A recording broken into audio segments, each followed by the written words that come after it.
So thanks for joining. This is how to market your voice experience. So for those of you who have not met me yet, my name is Emily. I'm the head of growth at Voiceflow. And for those of you who are unfamiliar with Voiceflow, we are an easy way to design, develop, and launch voice and conversation experiences just about anywhere. So whether you're working on Alexa skill, a Google Assistant skill, or even something in IoT, IVR, or a proof of concept, our goal is to make that easier for you. And for those of you who are curious about kind of my background and what we're going to be talking about today, we're really going to be focused not just on the build side, but the packaging, the way that we draw people in, and the channels and opportunities that are at hand. And for me, it's something that's pretty close to my heart since I've been in growth for a little while. So my background, for those of you who are unfamiliar outside of Voiceflow, I've been in growth for the past 6 or 7 years, working everything from B2C and mass customer acquisition to with PartnerStack and B2B marketplace. So trying to figure out how do you match people from the demand and the supply side, and then on at Clio, launching our partner growth division and trying to figure out some of the product growth division, trying to talk a little bit more about our experiments and how we're going to get a little bit more creative in an older industry. And so today, I really want to package up all the things that I've learned from this kind of theory, both from B2C and B2B, but also from what we've learned from talking to people like you in the community in the voice space. So why are we here today? So let's dive in. We all know that with conversation design, there's a bunch of new experiences, new things to really try to engage and interact with people. And ultimately, there's this whole new interface for people to be able to explore and market to. But how do you get it into the hands of those people? And as we know with conversation design, it's not just voice, there's also chat, but there's different nuances that come with these different modalities. And I really want to be able to break apart what are the things that we can naturally lean on from either side, or how they can also complement each other. So we can't talk about conversation design without first talking about chat. And chat is definitely one of the first in many ways that people first get involved with conversation design. But the caveat here with chat is that it naturally has discoverability built into it, as it often lives on a website, lives and builds directly into your marketing strategy, where whatever traffic you push into your website will naturally find or ideally activate on a chat channel like this. So when you look at it from a larger marketing funnel, you're seeing all of the sources that you've had, whether it's ads to content, organic, pushing into your core site and your core business, and then ideally activating with perhaps a chat modal or perhaps a call to action that now activates that. But what about voice? Because unlike with chat, voice experiences are often enabled or discovered on platforms, not often the desktop or mobile, but in other cases, perhaps totally net new platforms like your Alexas or your Googles, or even are enabled non-visually. In other words, they need to be invoked or they need to be discovered based on a sentence or a new habit that people might not be as used to. And for a lot of cases, that drives that back down to the platform that you choose, which is often why you see people similar to React Native wanting to build once, deploy on as many different channels as possible to ideally work off the many marketplaces that are available.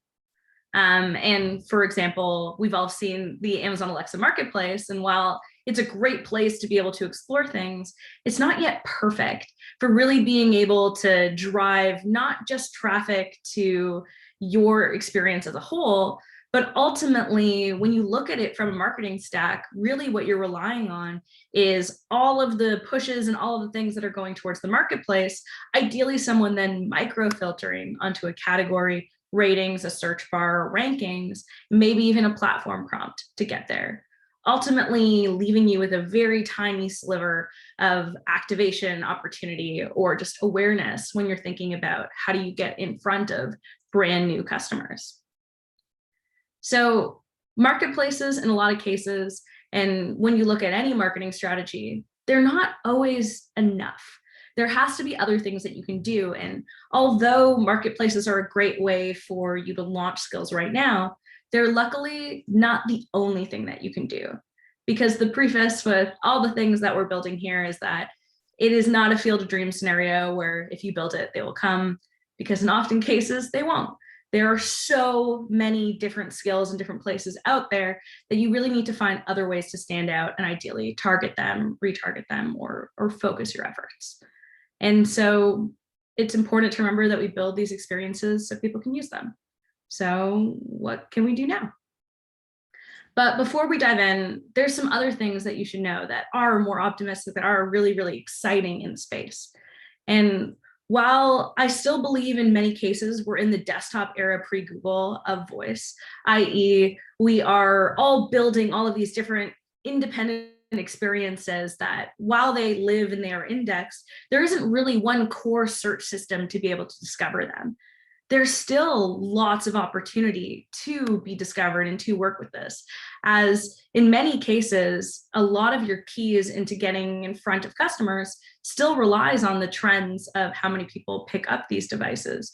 And we have Google, we have Alexa, we have Magenta, Cortana, all of these amazing assistants that have really helped push that consumer cycle up, making the market to address a lot larger. And while most of us would do just about anything to expedite the growth in voice adoption, it's already growing faster than any interface before it.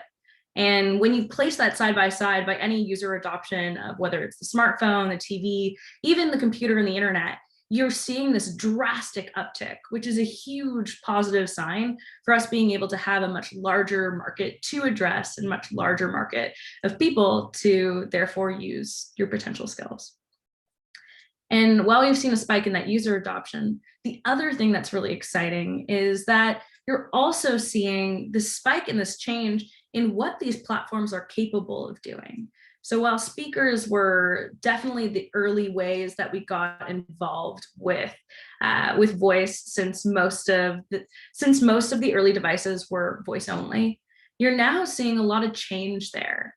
And mostly in the form of bringing color and screens and different modalities into play, allowing us to now have more real estate, more pixels, more opportunities and platforms to potentially showcase what you can discover or what you can do with the skill and keep them more engaged. And then you're even seeing how those different screens options or different screens, different sizes, non-screens are all interacting with each other and creating this new ecosystem of ways that you can change your experience, that you can have them speak together, or ideally even just new ways that you can market or leverage the graphics or visuals of some of the things that you're building. So this new functionality, design, context, and capabilities are driving this innovation forward, but it's also driving a ton of new ways to stand out. And especially with a lot of releases, whether it's custom invocation names, so how people actually find or invoke your skill and activate it for the first time, or even just open links, so direct links to your phone to go and download that thing, or cards that are now getting put more frequently into experiences. There's lots of ways to leverage these other modalities to help drive awareness and also retention for a lot of the skills that you're building.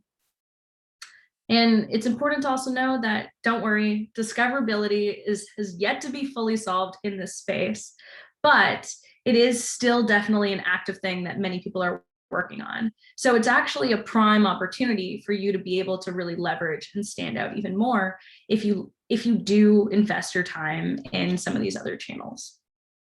And that's really what I want to focus on, is that there are tons of previous tactics and tricks that you can apply today.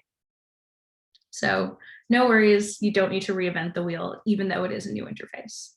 So with that, I've boiled it down into kind of 5 instances or 5 tricks that you can help to get your first users. So number 1 is packaging. And this is really about what you're branding your app as and actually creating a central hub to talk about it. Because right now, the marketplace or the device themselves is really where the hub or potential ways to learn more about your skill often is. So much like if you develop a product, you need to develop a page or a place to send people who are interested in it, to make it easier for them to find it and ideally convert onto whatever experience you've built. And it's no different with voice. And some of the reasons for that is that there are just a ton of different things out there. There's over 100,000 Alexa skills right now. And that's not including all the other platforms, other independent experiences. And you're competing not only with that, but also with what are all the other things that people potentially have on their phone, their apps, their other things to occupy their time, or even much similarly, the same type of problems that people who are marketing web apps have when competing with different apps on your desktop to even just different Chrome tabs in terms of just competing for attention. And much like in all of these instances, it's always worth investing in an opportunity to stand out. So especially with this case, standing out and making your skill memorable and branded is incredibly important, but it starts simple. So here's kind of a really quick checklist of things that you should be thinking about if you want to try to differentiate your skill or make it a little bit easier to discover. The first one being, weirdly enough, starting with your invocation name. There's certain things that are like, there's certain things or certain caveats that come with building voice experiences that aren't the same when it comes to GUI or anything that's visual. For instance, if you are, let's say, using a word that could potentially be spelt multiple different ways, but phonetically sounds the same, it may actually deter people from being able to actually activate your skill. So for instance, principal is a word that could be spelled 3+ ways and all sound the exact same when invoked. So trying to stay away from things like that, or even trying to find different invocations that are very memorable, that match the habit that you're trying to build your experience for, or things that are even just localized if you are doing a geographic style skill, are also going to be incredibly important for just initially getting people to be able to say and successfully select your skill. The next is your icon and description, aka making yourself iconic. So there's not a lot of room that you have when it comes to this part of the branding. And in a lot of cases, this is really all that you see. So what are ways that you can better leverage that you can ideally, if you are building for multimodal, continue to create a pretty strong brand recognition around that. And especially if you're first starting out, leverage colors to be able to stand out. And I know it sounds simple, but think about where people find these things right now. Often it's on a stark white background. So what can you do with that in order to stand out amongst some of these other larger logos? And that also goes to say with the description. So similarly with how marketers will think about SEO or optimizing web pages, this is where your focus for SEO goes. In the description of how to use it, what are the words that you're using to describe it, and also just what are the things that you want to touch on in terms of audiences. So in this case, you're seeing that this person used a ton of different ways to say almost the same thing on meditation, sleeping, really doubling down on that, so that all of the variants that someone could potentially search for sleep sounds, for instance, could potentially come up with this. And my gut instinct is that this is going to become more and more of a science as things continue to go on, similarly to how now App Store optimization is almost a task that people hire for when they launch on Apple or Google.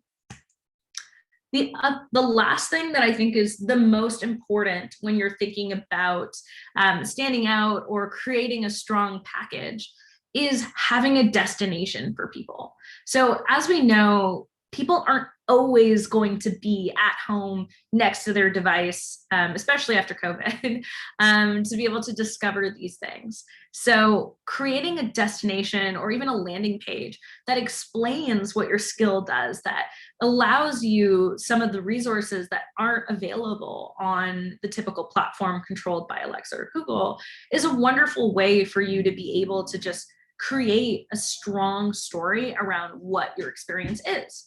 And you see that with people who have full landing pages about it, or people who deeply embed that into an existing landing page. And the important thing here is a clear CTA.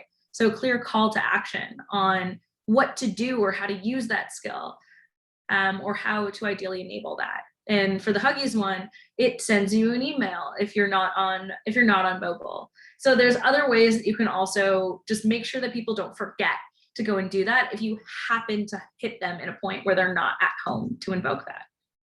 And there's other ways that you can do that as well. So having a website also gives you this huge opportunity to be able to just leverage reviews, showcase different things, link back to those things as links, or ideally even put them on lists if you can. And in a lot of cases you can, even if you're just posting on forums or even trying to write a guest article on BuzzFeed, which I've seen several people who are launching skills go ahead and do so they can get more traffic. And creating your own space allows you to optimize but promote your skill, which is really exciting because having that landing page or having that destination now opens up all of these other avenues that wouldn't otherwise be possible, like ads, like content, like link backs, or even just sharing in a forum that might make it a little bit easier for people to see so that they don't have to have the geographic specific link to your skill exactly.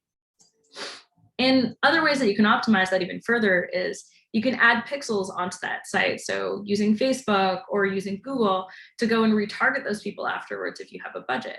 Or you can optimize your SEO and discoverability there, making it a lot easier and a lot more of a science to be able to get people drawn to that page than it would otherwise be on a marketplace.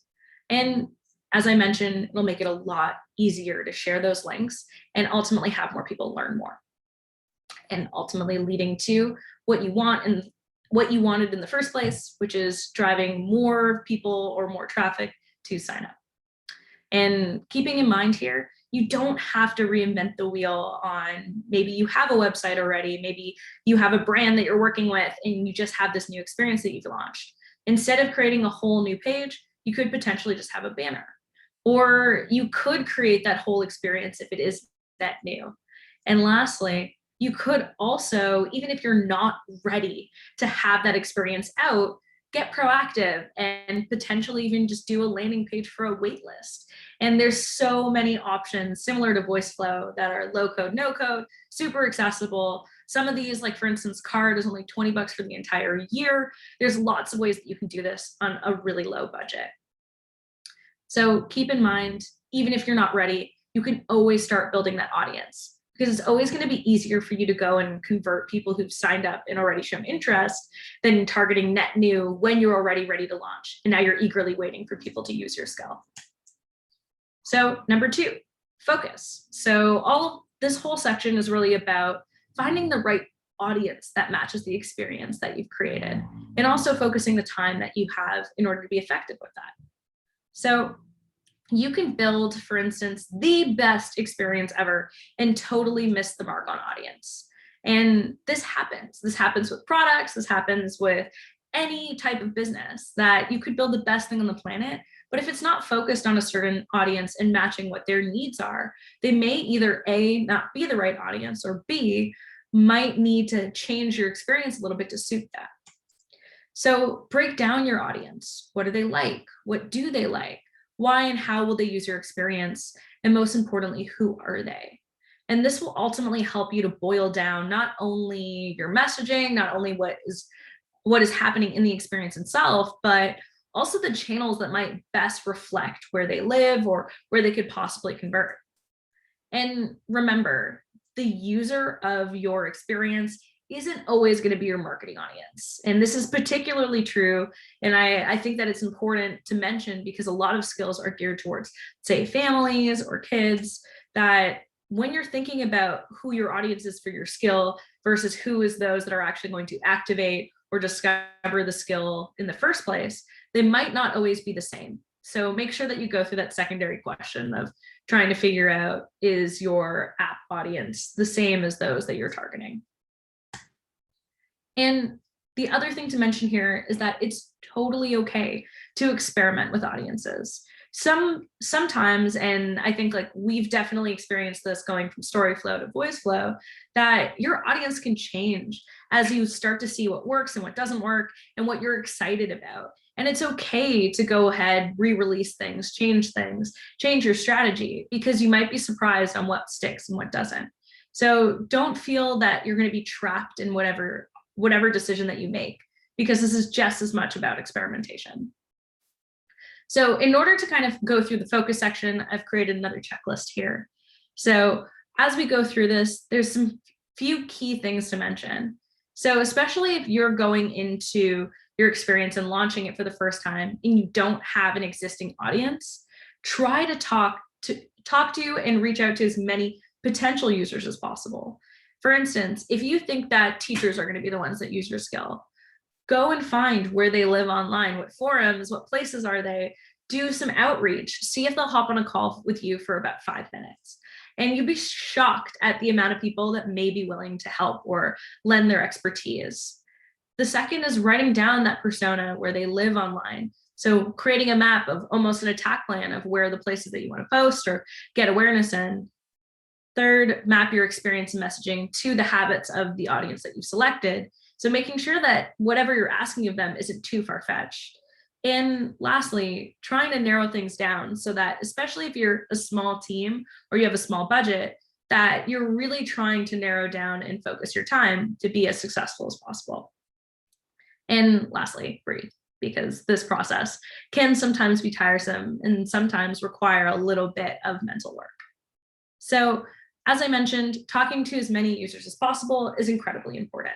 And this is often, although it sounds super simple, something that a lot of people miss. And sometimes the CTA, or when you're asking somebody to download and actually go through a process, can seem very tedious. But asking often for research help or just conversation is not only a great way to learn more about the experiences and the audiences that you're marketing to, but also a great way to potentially build early relationship with a person that might become a user later. Next is mapping out who that persona is and where they might live online. And what I mean by live is, what are the platforms that they use? What are the places, or how did they use those things? What are the characteristics of that person? Because all of those things help to paint a better picture on what targeting that you can do, what channels you should be using, and most importantly, what messaging is most effective and when. So take a map or take some time to think about those things, because this might also be a really great instance of how you can optimize for your skill. So for instance, if you're targeting bedtime stories for children, you probably want to target parents who are looking for something probably in like the late evening. So they're trying to figure out a way to occupy or entertain their kids before bed. So that might be a good point for you to go and spend some dollars for ads, or go ahead and post and see kind of what people are thinking about or where people are posting at that time. Next, map your experience and messaging to their habits. So in a lot of cases, we're building skills, voice experiences, or anything along those lines that really fit into a certain person's lifestyle. So whether it is that you're targeting people for a milestone in their life or a lifestyle choice, it's important that you really bring those things into the messaging that you're using. And better understanding your audience will help to make that really, really easy, almost as though that you're talking to a person and not so much filling out a form. And lastly, focus on that one audience and persona at a time. So even if you have multiple skills that are live at the same time, try your best to compartmentalize and figure out what are the experiments or the things that you want to do for each one of those things, and try to narrow those things down so that, especially if you are constrained, you'll really be able to see what is working and what isn't. And when I joke about the whole breathing process after this, is these things take time. So give them some time to breathe as well, because you might be surprised on when things uptick versus just quitting on something just because it didn't work in the first few days. Number 3, channels. So what channels can work for you and which ones can you leverage or double down on? So in marketing, there's a lot of different things that people want to focus on. And especially as a builder of a skill, you obviously want more people to know about it. You want people to engage with it. You want people to keep coming back. And often in the case, we're really asking a bunch of different questions along that funnel. So on the awareness, how do you get those first customers to notice your work? How do you get them to invoke your app or experience? On the engagement side, you're probably wondering, how do I get them to understand your app? How do you educate them over time on how to use it in the future? So often that's completed in like the welcome message or in the help flow that you might have created. And on the retention side, how do you get people to keep coming back, and how often should they? Is it daily? Is it weekly? Is it monthly? And really understanding the habits of those users is incredibly important, because, for instance, if you look at, let's say, a toothbrush as a consumer product, you could have made the best toothbrush on the market, but you're probably not going to get that user to brush their teeth more than 2 times a day, because the natural embedded habit of that product is 1 to 2 times a day for most people. So be realistic about what type of skill that you've created. If you're a sleep skill, or let's say a mood journal, might be daily. If you are, let's say, like a weight tracker, it might be weekly or monthly. So understanding where that fits in with the user is also important for setting expectations on what type of growth metrics you want, or when you should market to people. And the biggest mistake that I think a lot of people make super early on with developing apps, especially in the voice space, is they'll get like maybe a few users right off the bat, and they're going to immediately shift to retention of, okay, I have 10 users on my application. I want to make sure that all 10 of them stay. And while retention is an amazing place to focus a lot of your time, it's important to also just think about the numbers and just data significance here. If you only have 10 people to work with, you're really going to feel it when it's 1 or 2 people that it may not have been right for. So especially at the beginning, it's really important that you get a complete or bigger cohort of people to come in, because that will make it a lot easier for you to see the true trends of what's going on with engagement and retention, and then to switch back to retention moving forward. And for awareness, there's lots of opportunities that you can leverage. So depending on your budget, if you're coming into something that already exists or something net new, there's already a ton of just basic channels that are normally available for marketing, as well as a bunch of other things that you can focus on if you have a lower budget. So in this case, you have mobile, social, email, TV and display if you have a budget, or maybe even print if you want to get creative there. But there's also a bunch of owned channels that you can have. So similarly to right at the beginning of this presentation, where I spoke about why it's important to have a central hub like a website, there are things that you can also own and leverage, like if you have a newsletter, or if you have a mailing list that you could potentially speak to, if you're working on the SEO of what landing pages that you've created so more people naturally search for it.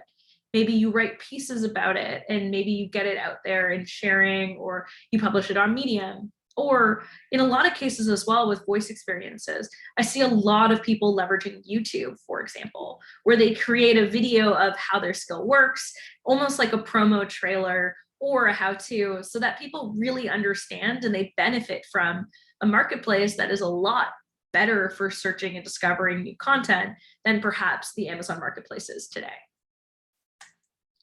And keeping in mind that there's product market fit, but there's also channel market fit.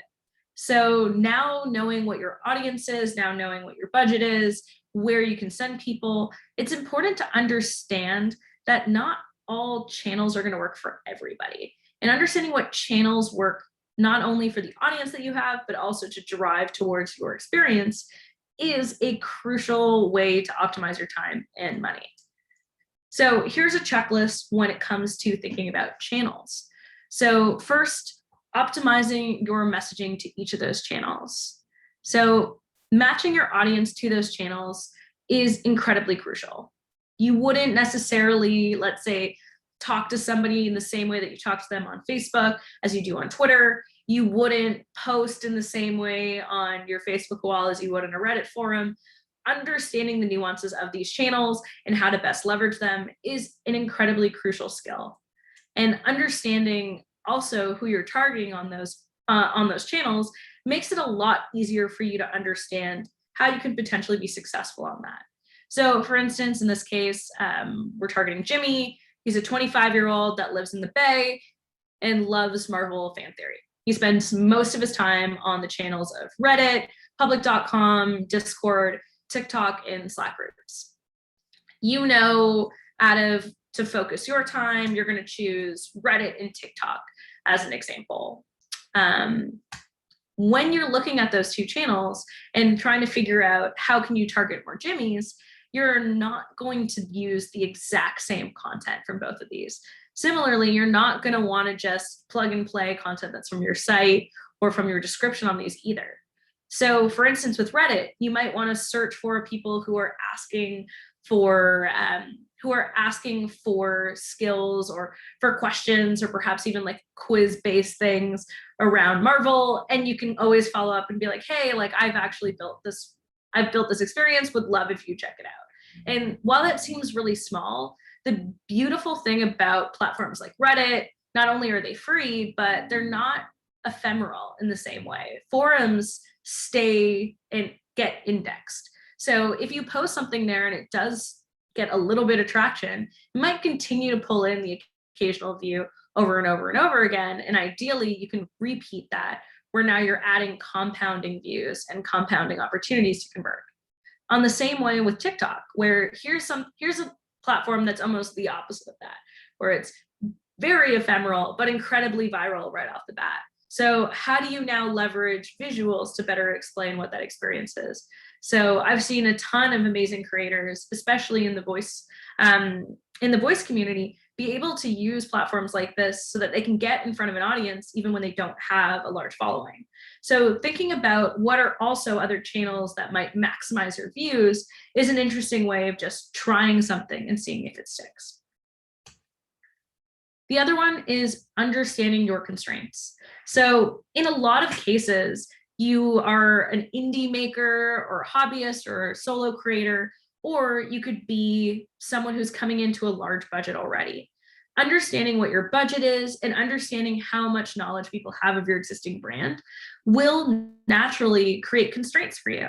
So understanding how much resourcing that you have behind you, or how much brand equity or education you might have, is going to slightly change your marketing strategy. So for instance, if you're starting off pretty net new, it's important to really be scrappy and excited about what are some of the ways that you can have awareness campaigns on free platforms, and also try to really drive people back to what your brand is. Are you trusted? Is it an exciting experience? Getting early testimonials from early users and using those to really create a much larger package than what you might have had right at the beginning. Next, know when to review and optimize. So the big thing here, and this is the same across whatever growth problem that you have or marketing problem that you have, it's important to keep your eyes on the prize when it comes to analytics. Understanding like what is working or what is not, or trying to focus on your time when it's okay to say, okay, we've done enough with this. And it's important, especially as creators, it's an emotional experience. You've created something that you love, you're super excited to share it. It's sometimes hard to walk away, but making sure, and why I like to really focus on creating a long list of things that you want to do, is make sure that there's something next for you to go and try. So that will often help you kind of move forward and keep things a little bit more straight when trying to measure success for things. And if you want to be a little bit more analytical on even how to measure success, try to set benchmarks and timelines on how long you want to test certain channels, or what you expect out of those channels, and trying to gauge how realistic it is after a few weeks. And lastly on this one, don't be afraid to get creative. I have seen over the course of my career, obviously large ads and great, very complicated campaigns do well, but also sometimes super simple things are just as effective, and also just like a lot more ROI positive on your time and your budget.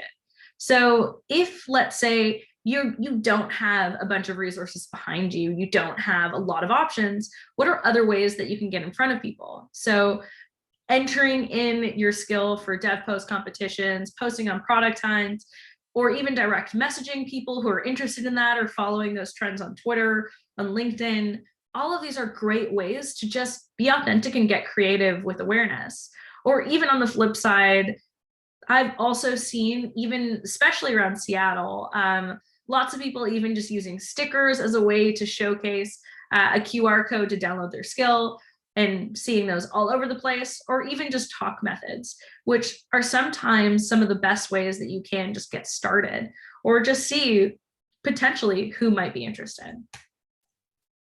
And like I mentioned with video earlier, this is a great medium, especially if you are one of those people that have an experience that potentially is multimodal or really showcases like what are the reactions from people who use it.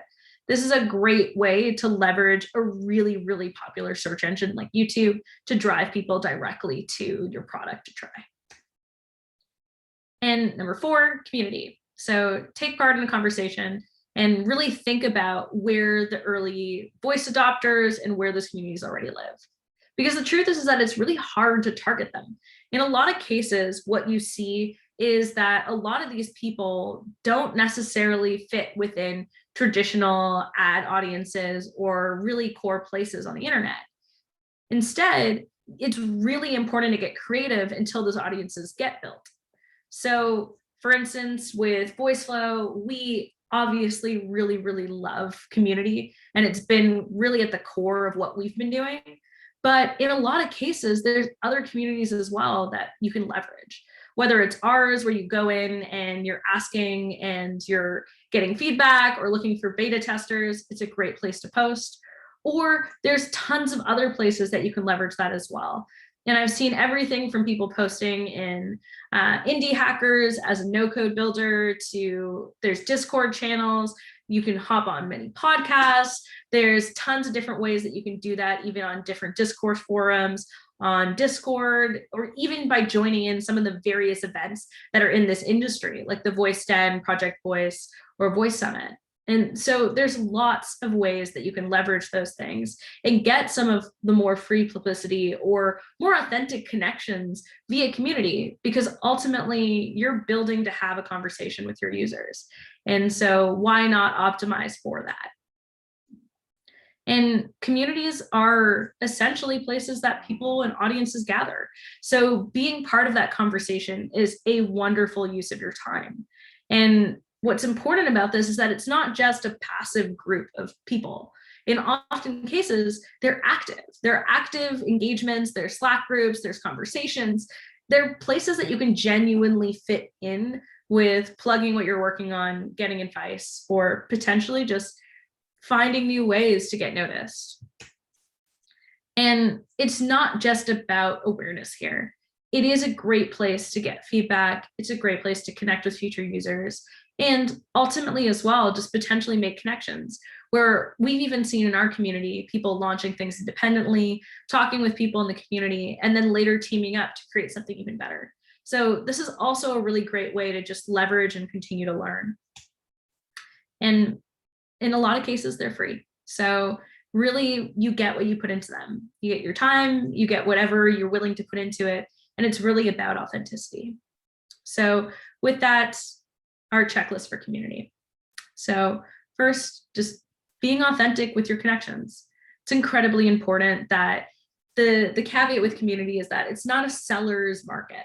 It's all about really being able to build and leverage those relationships, understand who's there, and ultimately connect with people who naturally match with what you're building for, or who are interested in participating, or maybe even just speaking with you. The other one is being helpful and targeted. The worst mistake that you can make in community is just going in and spamming something. Being targeted with seeing who's interested in certain topics, doing your research on that person, being helpful or offering help, or being very, very good with the time that you have with that person by preparing questions or being targeted. It's also a great way to do that. The other is not all communities work for all audiences. So understanding where your user and what communities they fit in, for instance, like parents love Facebook as an example, versus I might have a much harder chance at targeting Gen Z on Facebook. Understanding those nuances is also important with leveraging how you spend your time. And lastly, stay consistent. So much like any human relationship, it takes time and you have to put that effort in. And while this isn't as easy as clicking a button and setting an ad budget, it is something that is a lot more retained and a lot longer lasting when it comes to figuring out how you could potentially join in that conversation, or potentially even learn things that you're not initially just looking for. So it is a great channel if you have the time and you're willing to put that in. And lastly, experiment. What may work for you may not always work for others. And it's important to keep that in mind, because we're designing for a brand new interface, which means that there are new challenges, there are new opportunities, and there's tons of new things that you could potentially experiment or try here. Similarly to when we went from desktop to mobile and we found brand new ways to target, brand new ad channels, brand new messaging opportunities, the same is going to come with this interface. And that's going to come from experimenting and pushing the buttons and getting creative on what's possible. And it's going to come from communities like this of early builders, early people that are experimenting both from the business side, but also from the independent side. And so my checklist for experimentation here is write down those ideas at the beginning. It sounds simple, but it's incredibly important. And making sure that you have a running list of those things is going to be crucial as you start to kind of go through and eliminate what isn't working and what you might want to double down on. Next is measuring your success, understanding what are those metrics, what are your goals around that, and how do your ideas fit in within them, because it will keep you grounded as you're trying to figure out what are the net new or more creative things that you want to do. Third is review what worked and what didn't.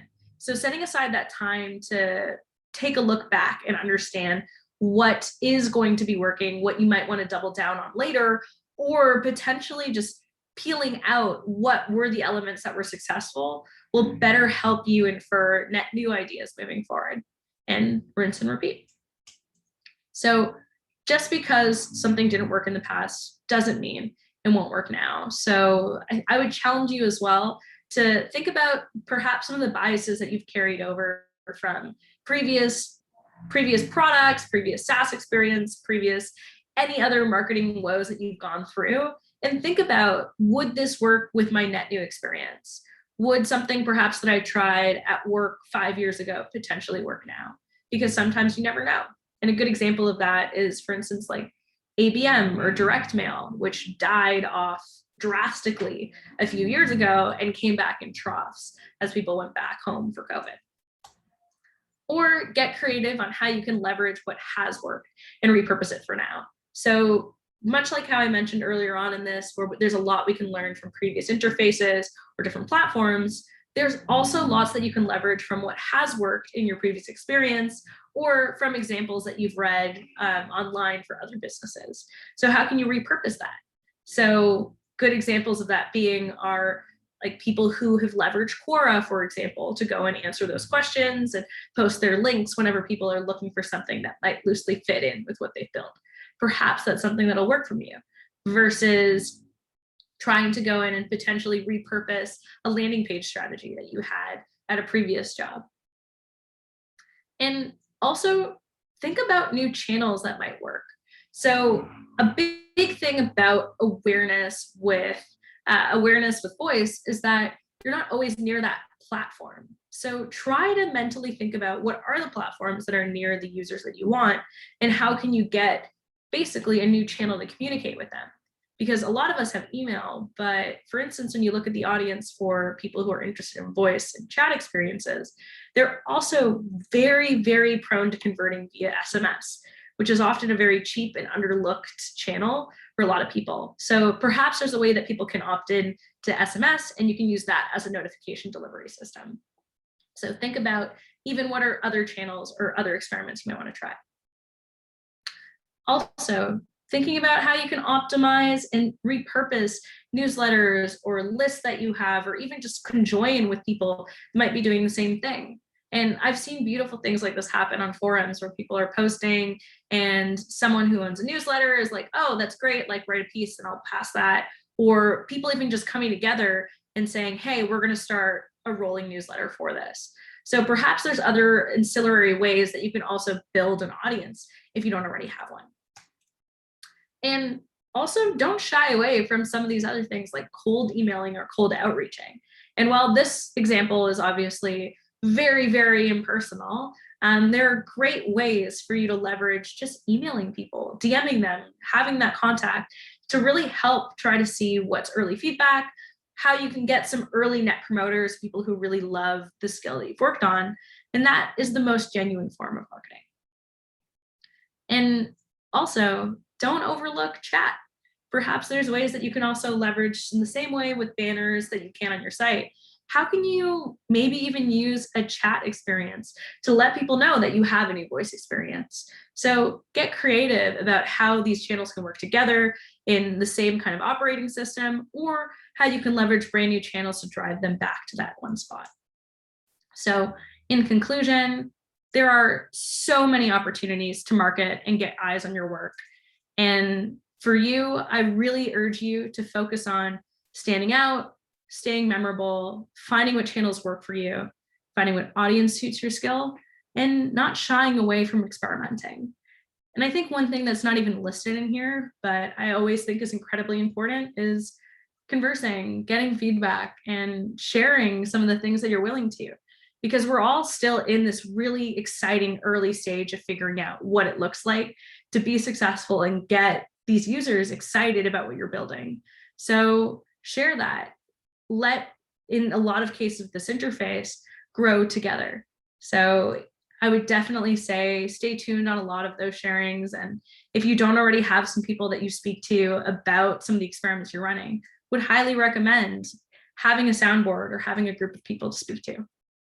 And remember, you're not limited by the marketplaces that you launch on. You can build a brand experience that lives outside of those, and you can focus on what you can control, because ultimately that's going to make your strategy a lot more successful. So thank you so much, everybody, for joining. If you have any questions, or if there's anything that I can get into, don't hesitate to join the community at bit.ly/VF community, or you can reach out directly on Twitter or via email. Be more than happy to help. Thanks, everyone.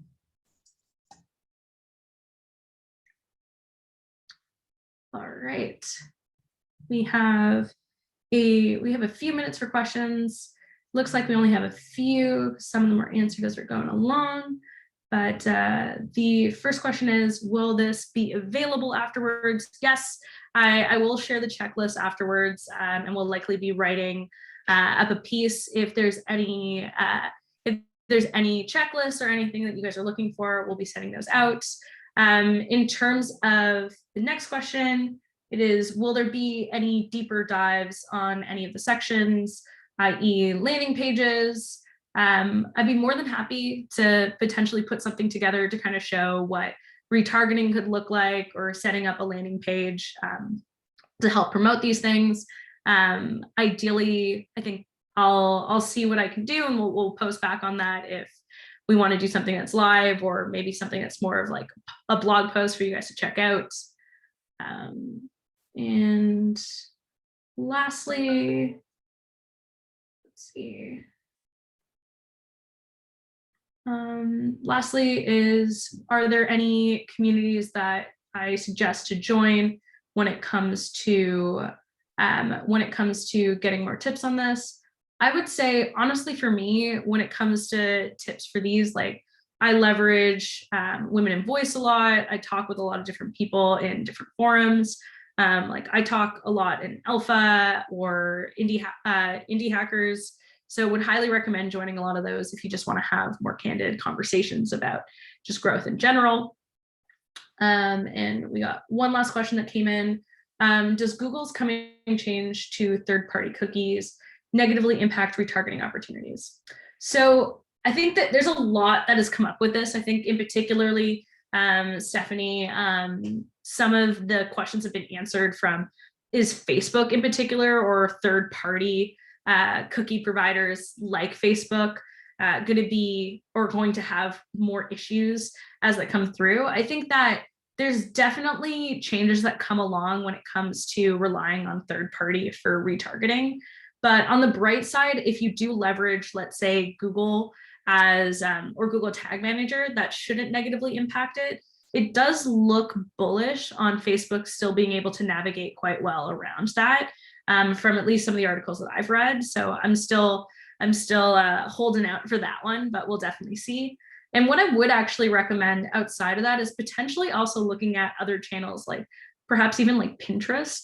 I know it sounds crazy, but their conversion on retargeting there, where things are a lot more native and you can use video or you can use different visuals, might actually be an interesting channel to check out if you are a little bearish on whether or not Facebook or other ad platforms are going to come out well from the third-party cookies.